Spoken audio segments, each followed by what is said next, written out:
My name is Simon Robinson, and I am from Swansea University, which is in Wales in the UK.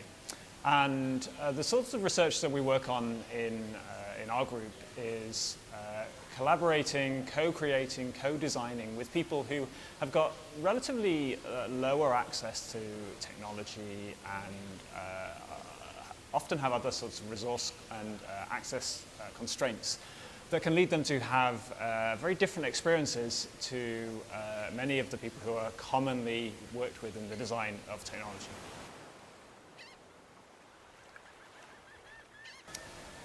Well, machine learning is kind of taking over the world, isn't it? You can see with the rise of all of these services and systems that are enhancing the way that people interact with technologies and services. But I also think there's a danger in that, in the human side of technology is sort of sidelined, maybe even forgotten. One of the things that we really emphasize in our work is that the person who is going to be the user or consumer of technology, and also the people whose data is part of the development of those technologies, are really involved in and informed about the types of things that are going on.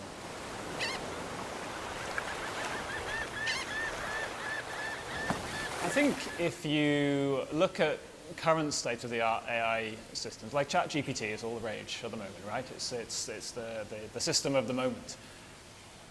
That is trained on basically all of human public knowledge on the internet, right? It's been created by crawling and trying to understand to some extent what is out there. I think what you get by doing that is maybe a seemingly intelligent agent that's able to respond to questions in a way that does seem very impressive. But you are getting one single sort of compacted view of all of that information.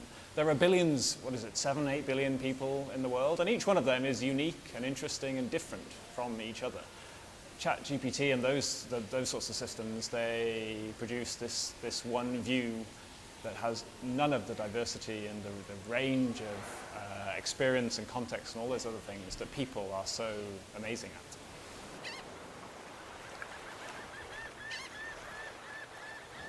I mean, I'm not a machine learning expert by any means.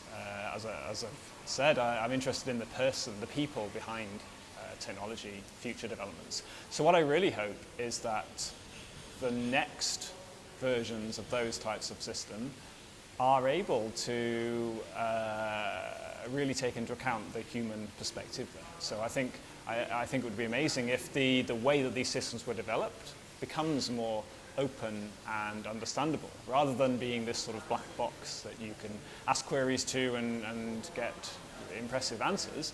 Maybe you might be able to see the underlying bits of human data and input that have actually led to that. So rather than straightforward answers, you might get some sort of explanation or conversation or collaboration with artificial intelligence.